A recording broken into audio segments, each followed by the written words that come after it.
تَسُؤْهُمْ وَإِن تُصِبْكَ مُصِيبَةٌ يَقُولُوا قَدْ أَخَذْنَا أَمْرَنَا مِن قَبْلُ، جب آپ کو کوئی مصیبت پہنچتی ہے تو یہ خوش ہوتے ہیں، اور جب خوشی پہنچتی ہے تو یہ غمزدہ ہوتے ہیں۔ تو یہ بھی ایک منافق کی علامت ہے کہ آپ دیکھ لیا کریں اپنے دوست احباب میں، اپنے ساتھ بیٹھنے والے لوگوں میں، جو بھی آپ کی مصیبت پہ خوش ہو رہا ہے اس کا مطلب یہ 2 نمبر ہے، اور جو آپ کی خوشی پہ حسد کا شکار ہو رہا ہے، تکلیف ہو رہی ہے، تو اس کا مطلب یہ بھی 2 نمبر آدمی ہے۔ تو 1 نمبر آپ کے حقیقی دوست وہی ہیں جو آپ کی خوشی پہ خوش اور آپ کے غم پہ غمزدہ ہوں۔ آگے اللہ نے اگلی آیت میں توکل کا بہترین طریقہ بتایا ہے، قُل لَن يُصِيبَنَا إِلَّا مَا كَتَبَ اللَّهُ لَنَا هُوَ مَوْلَانَا وَعَلَى اللَّهِ فَلْيَتَوَكَّلِ الْمُؤْمِنُونَ۔ یہ بہت اہم آیت ہے کہ اے نبی آپ ان منافقین سے کہہ دیجئے کہ ہمیں وہی مصیبت پہنچتی ہے جو اللہ نے ہمارے مقدر میں لکھ دی ہے، وہ ہمارا دوست ہے، اور مومنوں کو اللہ ہی پر توکل کرنا چاہیے۔ دیکھیں آرڈر توکل کا بعد میں دیا جا رہا ہے کہ مومن کو چاہیے اللہ پہ توکل کرے، یہ آرڈر ہے نا۔ توکل کا طریقہ پہلے سکھایا جا رہا ہے، 2 طریقے سکھائے ہیں۔ ایک یہ کہ جب بھی کوئی مصیبت پہنچے، بھائی یہ تو ہمارے مقدر میں لکھ دی تھی، تو جو چیز اللہ کے علم میں پہلے سے تھی اور اللہ نے تقدیر میں لکھ دی تھی، اس پہ غم کس بات کا؟ جو کام ہونا ہی تھا، جو طے شدہ ہے، اس پہ کس بات کا غم؟ تو ایک تو اس طرح سے انسان کو اللہ پہ توکل کرنا چاہیے کہ ہم اللہ کے حکم کو فالو کریں گے، مصیبت اگر مقدر ہوئی تو وہ ویسے بھی آ کے رہے گی، نہیں مقدر ہوئی تو نہیں آئے گی، لہذا ہم نے اعتماد کس پہ کرنا ہے؟ اللہ پہ، اور اللہ کے حکم کی نافرمانی نہیں کرنی۔ اس طرح سے انسان میں اللہ پہ توکل پیدا ہوتا ہے اور اس کو سکون ملتا ہے۔ تو ایک طریقہ تو یہ۔ دوسرا اللہ نے کیا بتایا؟ ہوا مولانا، وہ ہمارا دوست ہے۔ دوست جب آپ کا خیر خواہ ہوتا ہے تو وہ اگر کوئی مصیبت آپ کو پہنچا رہا ہے تو آپ کے فائدے کے لیے، جیسے کوئی ڈاکو اگر چھرا لے کے آپ کو کاٹنا شروع کر دے، آپ چیخیں گے، چلائیں گے، اس کو قتل کرنے کی کوشش کریں گے، ڈپریشن میں جائیں گے، لیکن یہی کام کوئی ماہر سرجن آپ کو باقاعدہ لٹا کے چیر پھاڑ شروع کر دے تو اس چیر پھاڑ کے آپ اس کو پیسے دیتے ہیں، اس لیے کہ ڈاکٹر کو آپ اپنا خیر خواہ سمجھتے ہیں، آپ سمجھتے ہیں اگر میرا پیٹ کاٹ رہا ہے تو میرے فائدے کے لیے کاٹ رہا ہے یہ، اور ڈاکو کاٹ رہا ہے تو یہ آپ کے فائدے کے لیے نہیں کاٹ رہا۔ تو قرآن نے توکل کا دوسرا طریقہ کیا بتایا؟ سکون کا، ٹینشن ختم کرنے کا، کہ جو بھی مصیبت پہنچے اللہ کی طرف سے، نمبر 1۔ نمبر 2، اللہ ہمارا خیر خواہ ہے، وہ ہمارا برا نہیں سوچتا۔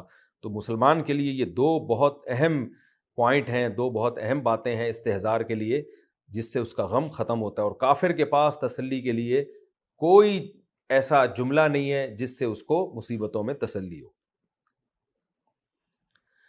اگلی جو آیت ہے، قُلْ هَلْ تَرَبَّصُونَ بِنَا إِلَّا إِحْدَى الْحُسْنَيَيْنِ، اے نبی آپ منافقین سے کہہ دیجئے کہ تم انتظار کر رہے ہو کہ اللہ ہمیں 2 اچھائیوں میں سے ایک دے گا۔ یعنی کیا مطلب؟ ہمیں جنگ میں یا تو شکست ہو جائے گی، صبر کا ثواب ملے گا، شہادت کا ثواب ملے گا، اور اگر فتح ہو گئی، سبحان اللہ، فتح تو فتح ہے، پھر دنیا میں ہمیں اللہ عزت دے گا، مال غنیمت دے گا، حکومت دے گا ہمیں۔ تو یہ بھی موٹیویشن کے لیے کتنی زبردست بات ہے کہ مسلمان کو کسی حال میں پریشان ہونے کی اجازت نہیں ہے۔ بخاری مسلم کی حدیث میں اس مضمون کو اور اچھے انداز سے، یعنی اور دوسرے انداز سے بیان کیا گیا اور ڈیٹیل میں۔ وہ کیا ہے؟ نبی صلی اللہ علیہ وسلم نے فرمایا، عجبا لامر المومن ان امرہ کلہ لہ خیر ان اصابتہ سراء شکر فکان خیر اللہ وان اصابتہ ضراء صبر فکان خیر اللہ ولیس ذلک الا للمؤمن۔ نبی نے فرمایا مسلمان کا معاملہ بڑا عجیب ہے، اسے خوشی پہنچتی ہے تو اللہ کا شکر ادا کرتا ہے، اس شکر سے اس کے درجات اور بلند ہوتے ہیں، یہ شکر اس کے لیے مزید خیر کا ذریعہ بن جاتا ہے، اور اگر اسے کوئی ٹینشن پہنچتی ہے صبر کرتا ہے، یہ صبر اس کے درجات کی بلندی کا ذریعہ بن جاتا ہے، اس کے لیے خیر کا ذریعہ بنتا ہے۔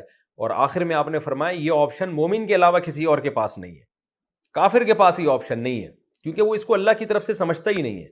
تو یہی اس آیت میں بیان کیا گیا کہ ہمیں تو 2 اچھائیاں ہی پہنچیں گی، یعنی جس کو تم برائی کہہ رہے ہو وہ بھی ہمارے حق میں اچھائی ہے۔ تو جب بھی آپ کی زندگی میں کوئی غم آئے، پریشانی آئے، کوئی ٹینشن آئے، تو آپ سمجھیں یہ دیکھنے میں ٹینشن ہے، حقیقت میں تو قرآن اس کو بھی حسنہ کہہ رہا ہے۔ حسنہ کا مطلب حسن سے نکلا ہے نا، حسن، حسن، حسین، یہ سب ایک ہی مادے کے نکلے ہوئے الفاظ ہیں، اچھائی۔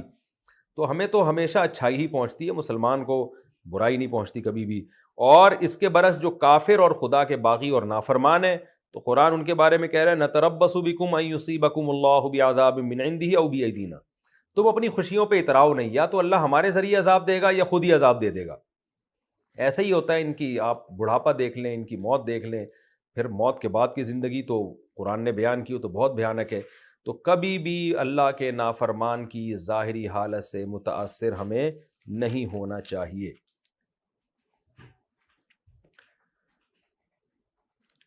آگے ہم چلتے ہیں، قل انفقوا طوعا او کرہا لن يتقبل منکم، اے منافقو تم خوشی سے خرچ کرو یا مجبوری میں، اللہ صدقے کو تمہارے قبول نہیں کرے گا۔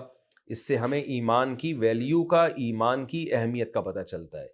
جو شخص توحید پرست نہیں ہے، رسالت کا منکر ہے، کسی بھی طرح سے اسلام کی بیسک جو عقیدے ہیں ان کا انکار کرتا ہے، جو اسلام سے خارج ہے، تو قرآن و حدیث میں یہ مضمون بہت اہتمام سے بیان کیا گیا ہے کہ اس کی نیکیاں رائی کے ایک راکھ کے پہاڑ کے برابر ہے، جو دیکھنے میں بہت بڑا لگتا ہے، پھونک مارو تو پورا پہاڑ غائب۔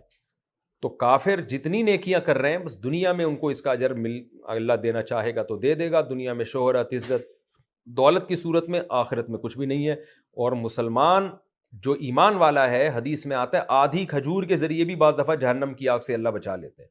حدیث میں آتا ہے نا، ایک شخص نے پیاسے کتے کو پانی پلایا اور اللہ نے اس کو بخش دیا۔ تو اس لیے ایمان پہ کبھی سودے بازی نہ کریں۔ بہت افسوس کے ساتھ کہنا پڑتا ہے، کتنے مسلمان اسلامی کنٹریز سے یورپ، امریکہ کی طرف جاتے ہیں، غیر مسلموں میں رہتے ہیں، اور وہ بھی کلمہ کفر کہنا شروع کر دیتے ہیں۔ ان کو اپنے ایمان کی ویلیو کا اندازہ نہیں ہے، وہ بھی اسلام پہ اسی طرح سے اعتراضات شروع کر دیتے ہیں، اس کو ہلکا سمجھتے ہیں وہ۔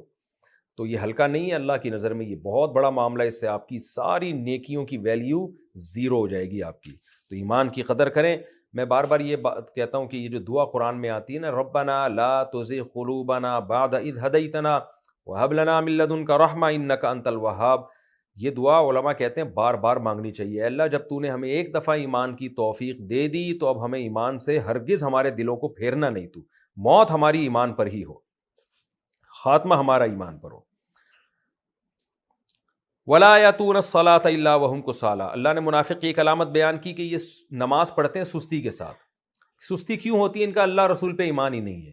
تو اس سے پتہ چلتا ہے کہ نماز میں اگر آپ نے لذت پیدا کرنی ہے نا، تو جس کے لیے نماز پڑھی جا رہی ہے اس کا استحضار پیدا کریں، اس کی عظمت دل میں پیدا کریں، اس کی محبت پیدا کریں، اس سے آپ کو نماز میں لطف اور مزہ آنا شروع ہوگا۔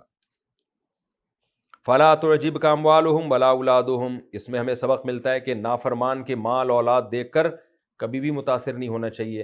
اور اس سے بھی پتہ چلتا ہے کہ اولاد کی کثرت ہر دور میں پسندیدہ سمجھی جاتی تھی۔ پہلے زمانے میں لوگ فخر کرتے تھے، تو یہ ہمیں نیچر کے خلاف فیملی پلاننگ والوں نے چلا دیا ہے کہ 2 بچے ہی اچھے۔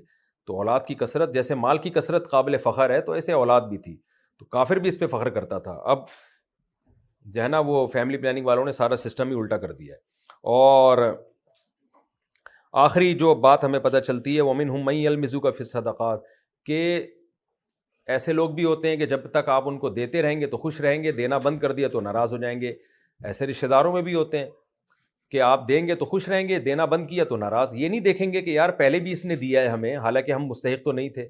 تو اس طرح کے ناشکرے لوگوں سے بھی ہوشیار رہنا چاہیے، اور خود بھی سوچنا چاہیے کہ ہم ان ناشکرے میں تو نہیں ہیں۔ اولاد پہ والدین کتنا احسان کرتے ہیں، جب کبھی تھوڑی سی کوتاہی ہوتا ہے اولاد کیسی نافرمان بن جاتی ہے، تو ان کے احسانات کے بوجھ تلے ہم دبے ہوئے ہیں۔ عورت پہ شوہر احسان کرتا ہے، کبھی اونچ نیچ ہو جائے تو وہ ناشکری پہ آ جاتی ہے۔ یہ سب